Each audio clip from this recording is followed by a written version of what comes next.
Kami akan mulai diskusi bersama dengan para narasumber. Saya perkenalkan sekali lagi, di studio sudah bergabung kuasa hukum Jokowi Rifai Kusuma Negara. Sementara dua narasumber lewat sambungan dalam jaringan ada kuasa hukum Roy Suryo dan kawan-kawan Abdul Ghafur Sangaji dan mantan Kabaresken Polri Komjen Purnawirawan Ito Sumardi. Saya mau mulai dengan Mas Rifai dulu, karena kalau merujuk lagi di pasal 79 KUHP baru, itu kan disebutkan mekanisme RJ itu dilakukan untuk memulihkan keadaan semula yang berupa pemaafan dari korban dan atau keluarganya. Sementara Egy Sujana dan Damai Harilubis mengaku tidak ada kata maaf di situ. Jadi deal-dealannya apa sampai keluar RJ ini sebetulnya?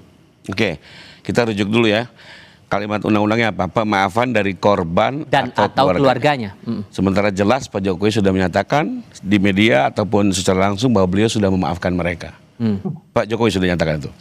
Nah, lalu kembali ke ini, kan saya juga terima kasih ada kesempatan untuk meluruskan opini yang berkembang nih, bahwa seolah-olah RJ ini diproses berdasarkan KUHP baru.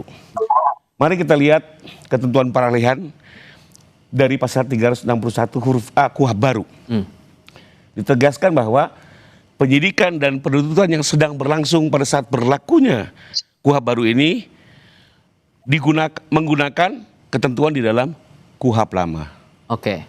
Jadi seluruh proses penyidikan dan penuntutan yang sedang berlangsung saat berlakunya KUHP baru tetap menggunakan KUHP lama. Ini di pasal 361 huruf A KUHP baru itu sendiri.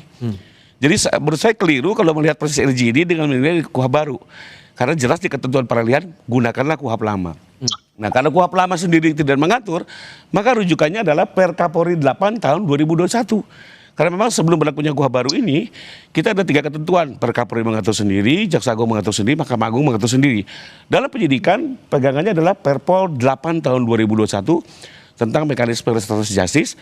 Dan jelas kalau kita baca di situ, pengecualian terhadap RJ itu hanya terkait pidana terorisme, keamanan negara, korupsi, kejahatan terhadap nyawa, radikalisme, separatisme, dan bukan residivis. Tidak ada ketentuan harus ancamannya di bawah 5 tahun. Itu baru diatur di KUHP baru. Sehingga kalau Anda mau bilang bahwa apa yang disampaikan Refli Harun dan tim kuasa hukum Roy Suryo CS soal pandangan RJ ini salah alamat? Bertentangan dengan hukum. Saya yakin mereka tidak baca ketentuan peralihan dari KUHP baru. Bahwa terhadap penyidikan dan penuntutan yang sedang berlangsung tetap menggunakan KUHP lama. Artinya KUHP baru belum diberlakukan. Walaupun kemudian tidak ada kesepakatan sebetulnya antara kedua belah pihak. Oke, Pak Jokowi memaafkan, tapi Egy dan Damai ini nggak bilang ada kata maaf juga kan? Itu berkali-kali disampaikan. Enggak, di luar dulu terkait itu dengan ancaman katanya harus di bawah 5 tahun. Tidak demikian ya, karena ini sudah jelas undang-undangnya seperti itu. Mungkin mereka yang tidak cermat melihat ketentuan peralihan. Nah, kedua, apakah dalam RJ ada kesepakatan? Ada jelas. Orang tertulis kok kita buat permohonan RJ ini secara bersama-sama. Itu dokumennya ada di Polda. Ada kesepakatan, kalau tidak ada kesepakatan nggak mungkin. RJ tidak mungkin terjadi kalau tidak ada kesepakatan antara pelaku dan korban. Kedua, kunci RJ adalah memang pemaafan dari korban. Dan Pak Jokowi sudah memaafkan. Ya, itu kuncinya. Jadi bukannya justru pemaafan dari pelaku, pemaafan dari korban. Boleh cek dimanapun juga. Karena sifatnya di sini adalah untuk kepentingan korban. Ya, jadi kuncinya di pemaafan korban itu ada. Jadi menurut saya secara substansi, prosedural ya maupun undang-undang ini clear and clear. Oke, Bang Sangaji dipandang keliru kalau menafsirkan RJ ini salah alamat dan dipandang keliru. Wong udah ada jelas kok aturannya, gimana melihat itu? Ya, terima kasih Mas Tifal ya. Jadi memang RJ ini adalah RJ pertama dalam era KUHP dan KUHP baru ya. Jadi kalau kita lihat dari sisi aturan, regulasi terkait dengan restoratif justice sebagai dasar keluarnya SP3, ini memang saat ini saya pikir sebelum kita melakukan diskusi ini kan banyak sekali opini-opini yang belum sesuai dengan aturan perundang-undangan yang berlaku ya. Saya setuju sama Mas Rifai ya, bahwa kalau kita menggunakan aturan yang saat ini berlaku, yaitu KUHP, terutama kita menggunakan asas transitoir, yaitu peralihan hukum dari KUHP dan KUHP lama ke KUHP dan KUHP baru, maka terkait dengan aspek material dan aspek formil hukum pidana ini kan memang pendekatannya berbeda ya. Kalau kita lihat dari aspek material, di Undang-Undang Nomor 1 Tahun 2023, khususnya di Pasal 3, itu kan asas yang berlaku adalah asas lex favoreo, yaitu kepada hal yang menguntungkan. Tetapi yang menguntungkan di sini adalah aspek pidana material. Sementara kalau kita kaitkan dengan aspek hukum formil, yang menjadi dasar daripada keluarnya SP3, ya, karena SP3 ini kalau kita lihat di Pasal 24 KUHP yang baru, itu dasarnya bisa karena alat buktinya dipandang tidak cukup, kemudian juga daluarsa penuntutan, tersangka meninggal dunia, salah satunya juga karena restoratif justice. Tetapi karena kita punya asas transitoir yang diatur dalam pasal 36(1) huruf A, maka sebetulnya yang berlaku dalam ketentuan hukum acara terhadap proses penyidikan yang belum selesai itu adalah Undang-Undang Nomor 8 Tahun 1981. Itu clear. Saya setuju sama Mas Rifaya dalam membaca aturan.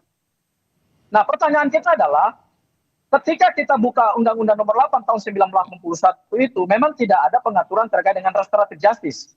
Dahulu restoratif justice itu diatur secara terpisah-pisah ya.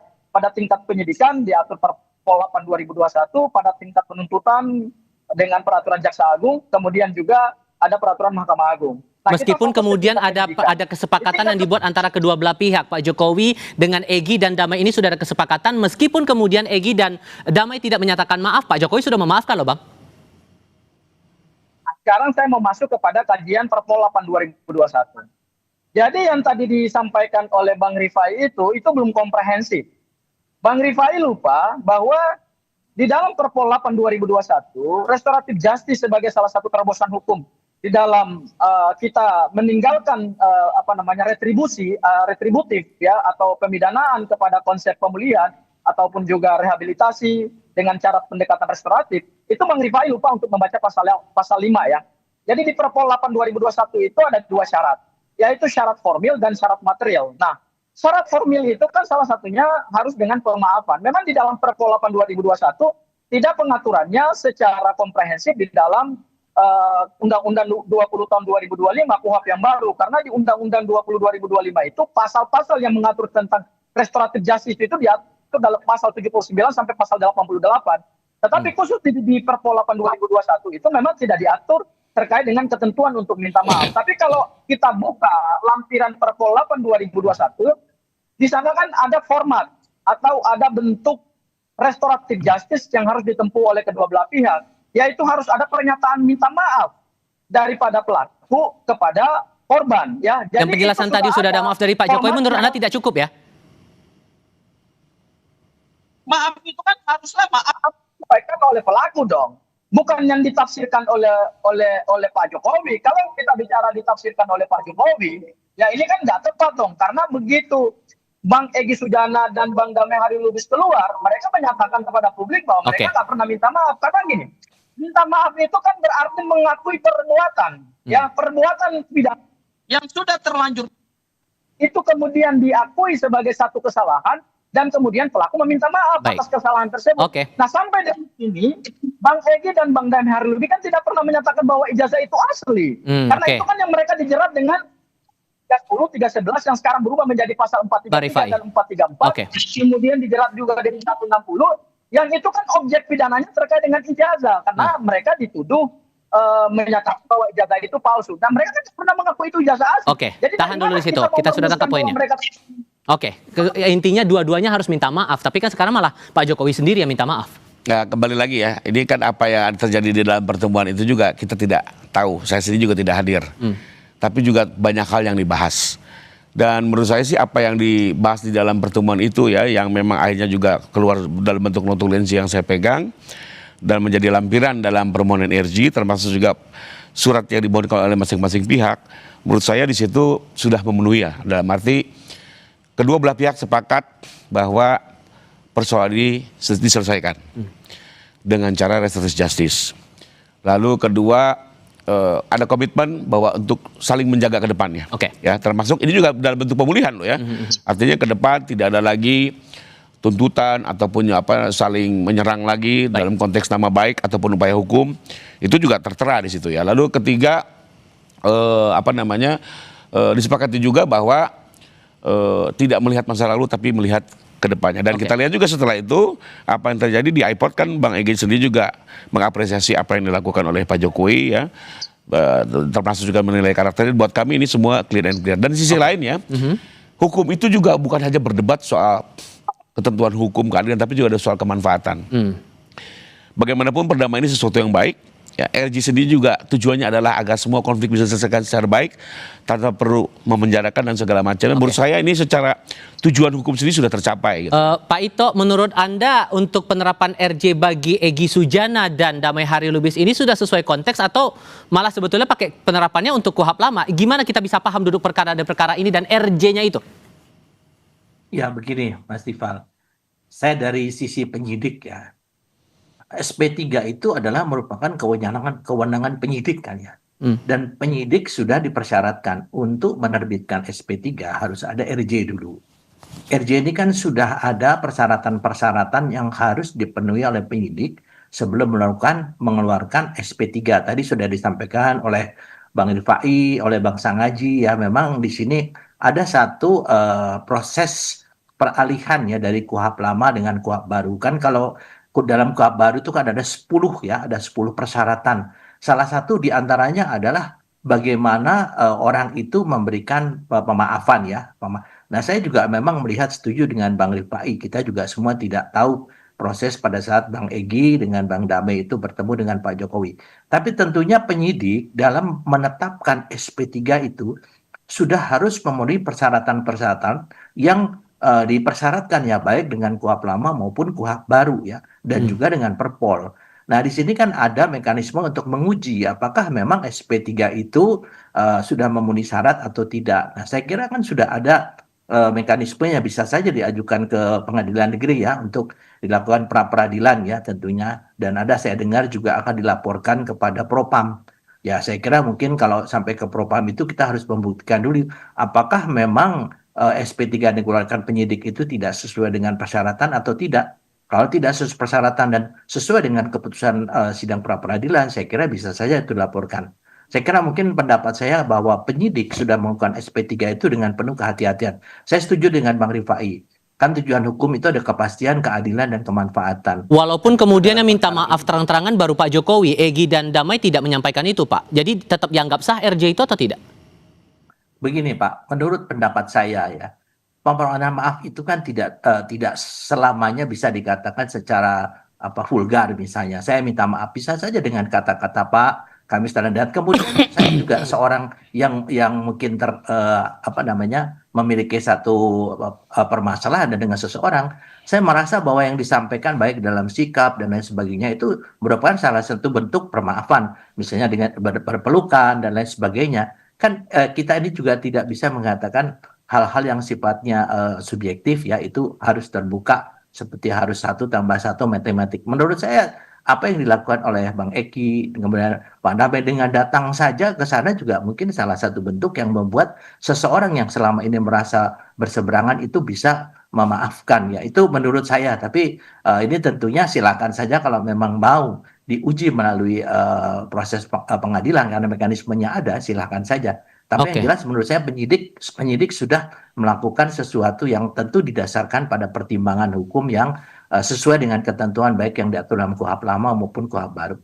Jadi kalau itu menurut Pak Ito begitu Bang Sangaji, sehingga tapi menurut Anda masih ada hal yang ganjil tidak, selain tidak ada maaf antara dua belah pihak, Egy dan Damai bersama dengan Jokowi itu, dan mungkin ada hal-hal lain yang dibaca oleh teman-teman kuasa hukum Roy Suryo CS, masalah kesepakatan yang dibuat itu. Menurut Anda ada hal yang keliru atau hal yang ganjil di sini? Jawabnya nanti, kita akan jeda sebentar. Tetap di Kompas TV.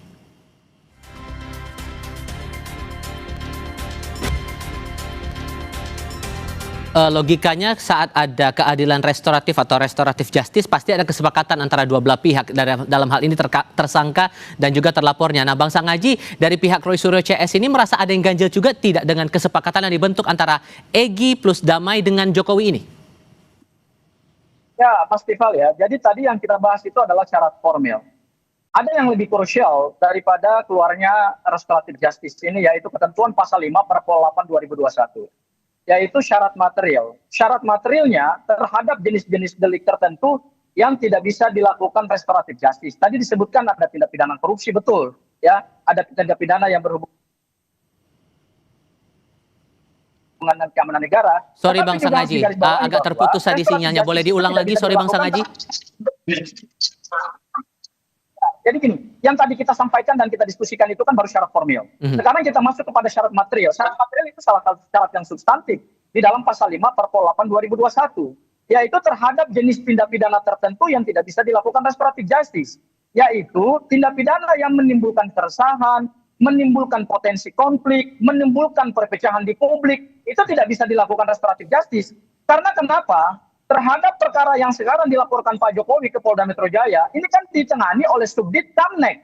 Kamnek itu kan keamanan negara. Kalau kemudian kita kaitkan dengan ketentuan pasal 5 Perpol 8 2021, maka terhadap perkara ini yang sekarang dimohonkan oleh Bang Egy dan DHL, itu penyidik kalau kemudian mau menggunakan kewenangannya dengan hati-hati, betul saya setuju dengan Pak Ito, SP3 itu kewenangan penyidik, benar. Tapi kan kewenangan penyidik yang harus berdasarkan law, harus by law, bukan karena ada perintah dari penguasa, karena ada order dari pihak-pihak yang tertentu yang punya kepentingan dengan perkara ini, lalu kemudian dengan mudah saja diberikan tanpa kita memperhatikan syarat-syarat formil dan syarat-syarat material yang diatur dalam Perpol 8 2021. Jadi kalau kita lihat terhadap jenis deliknya, ini perkara sebenarnya tidak bisa di restoratif justice kalau penyidik mau konsisten. Karena kalau kita menggunakan ketentuan pasal 5 Perpol 8 2021, silakan dibaca. Saya katakan ini silakan dibaca. Bahwa tindak pidana yang ditangani Subdit Keamanan Negara, kemudian dalamnya menimbulkan perpecahan, konflik, potensi perpecahan bangsa, itu nggak boleh dilakukan restoratif justice, kecuali terhadap tindak pidana yang sifatnya hanya pribadi gitu. Karena ini pasal yang dilaporkan oleh Pak Joko Widodo ini kan bukan cuma pasal 33 11 berkait beliau, tetapi kan pasal 160 yang itu hubungannya dengan keamanan publik, yaitu kegaduhan, yaitu provokasi, yaitu menimbulkan keresahan masyarakat. Loh, ketentuan pasal 5 Perpol 8 2021 itu jangan direstoratif. Bagaimana kemudian penyidik bisa mempertanggungjawabkan SP3-nya dengan landasan restoratif justice? Sehingga potensi apa yang Anda rasa atau yang Anda baca kalau kemudian RJ diberikan untuk kasus semacam ini? Apa potensinya? Ya, menurut saya ini potensi pelanggaran hukum berat. Karena kita sekarang masuk dalam KUHP dan KUHP baru. Seharusnya perkara seperti ini, perkara yang sudah menyita perhatian publik yang begitu luas, menyita potensi konflik di akar rumput melalui sosial media, ya kan? Kemudian juga kita lihat ada gesekan-gesekan di publik sehingga menjadi dasar dilaporkan pasal 160 KUHP. Seharusnya penyidik jangan langsung begitu Bang Egy dan DHL datang ke Pak Jokowi, kemudian ditafsirkan bahwa karena sudah ada kesepakatan, lantas RJ diberikan dengan mudah gitu. Menurut saya ini penegakan hukum macam apa ini di Republik Indonesia yang sudah punya sistem hukum pidana nasional yang sudah jauh lebih baik gitu. Sementara penyidik tidak menerapkan itu dengan protokol, dengan prinsip kehati-hatian dalam penegakan hukum. Ini penegakan hukum, jadi bukan berarti kewenangan itu bisa digunakan tanpa kita memperhatikan ketentuan-ketentuan hukum formil dan hukum material di dalam persidangan kuhap kita. Konteksnya kejahatannya keamanan negara, jadi nggak masuk dalam, harusnya nggak kena RJ, Mas Rifai, gimana tuh? Enggak juga, ya. Jadi kembali lagi, keamanan negara tuh unit yang menangani, tapi kita melihat pasalnya. Tadi yang dimaksud beliau ini adalah memang ada pengaturan kalau perkara ini telah memecah belah bangsa, menimbulkan konflik sosial, maka itu dilarang. Tapi kan ini kan persepsi. Apakah benar gara-gara perkara ini terjadi konflik sosial? Apakah benar gara-gara perkara ini terjadi pecah belah bangsa? Menurut Anda? Ya nggak ada lah, biasa-biasa saja. Walaupun kan berkepanjangan kasusnya. Kalau soal kepanjangan itu memang bagian dari proses ya. Bahwa ada dinamika ini bagian dari suara demokrasi, masyarakat boleh berpendapat. Tapi apakah betul terjadi benturan keributan fisik? Kan enggak. Menurut saya jauh lah ya. Dan ini juga menjadi tidak sinkron ya.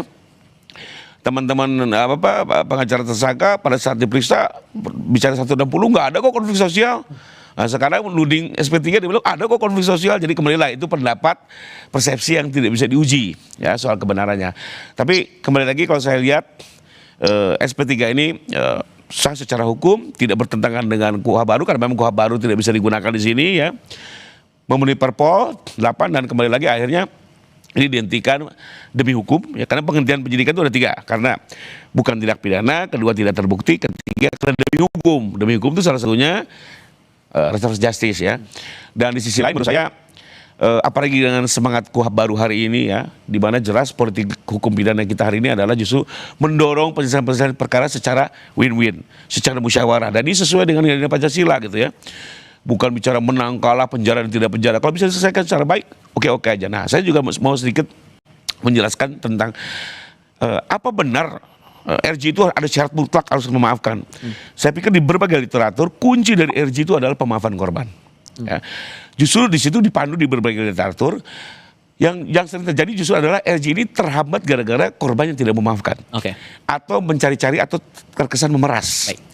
Untuk menghindari itu, di berbagai literatur dibilang ada 3 hal yang mungkin dituntut oleh si korban. Ya, yang mungkin dituntut. Baik. Pertama, mengaku bersalah. Kedua, meminta maaf. Ketiga, memulihkan kerugian. Oke. Ini panduan, ya. Tapi kembali lagi, apakah harus 3-3 dilaksanakan? Tidak, karena kuncinya kalaupun hanya salah satu dari 3 ini dilaksanakan, lalu korban memaafkan, boleh-boleh saja. Contoh, Oke. pembantu kita mencuri emas kita di rumah, ditangkap oleh polisi, keluarganya datang minta maaf. Pertanyaannya, dia bisa mengembalikan nggak emas itu? Tidak bisa. Lalu mungkinkah saya sebagai tuan rumah memaafkan? Mungkin saja. Kembali lagi, inilah politik hukum pidana yang sedang dibangun dan ini sesuai dengan nilai Pancasila. Dan Oke. benar lagi, syarat ini adalah panduan kepada korban kalau menuntut hanya boleh 3 hal, tidak boleh berlebihan. Nah, Itu poin. Pak Ito, kalau memakai perspektifnya Bang Sangaji itu bahwa ini konteksnya kasus yang keamanan negara sehingga tidak bisa di-RJ-kan, masuk akal tidak? Gini Mas, sekali lagi saya ulangi lagi bahwa SP3 itu kan kewenangan dari penyidik. Penyidik itu dalam menentukan apakah perlu diterbitkan SP3 tentunya harus koordinasi dengan jaksa. Ini kan sudah masuk penyidikan ya, sehingga sudah ada SPDP. Kemudian juga saya juga mendengar memang sudah ada istilahnya persetujuan jaksa bahwa hal itu bisa dilakukan SP3. Nah, kembali masalah keamanan negara, Mas ya.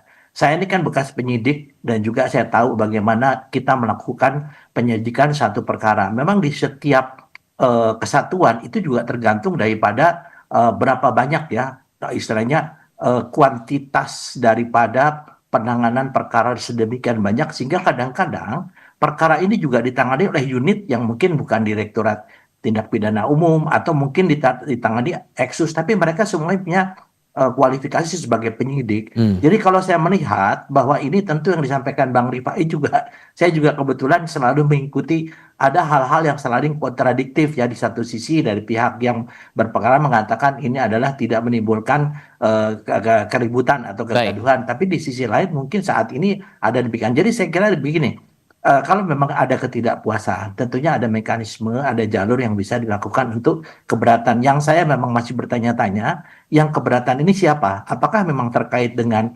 dikeluarkannya SP3 itu atau tidak? Dan tentunya ini kan nanti akan jadi pertimbangan. Kalau itu menyangkut saya sebagai pelapor utama, saya mempunyai hak. Tapi kalau saya misalnya bukan pelapor utama, nah tentunya ini akan menjadi pertimbangan juga. Tapi penyidik sudah melakukan sesuatu keputusan yang tepat dan sah. Tinggal sekarang kalau untuk mengujinya silakan diuji melalui mekanisme pra-peradilan kalau memang ini mau dilakukan. Oke, Pak Ito, Bang Sangaji, terima kasih sudah bergabung lewat sambungan dalam jaringan. Mas Rifai juga terima kasih sudah hadir di studio Kompas TV untuk kita diskusikan soal ini. Selamat malam semuanya, sehat selalu. Malam semua, Pak Ito, Bang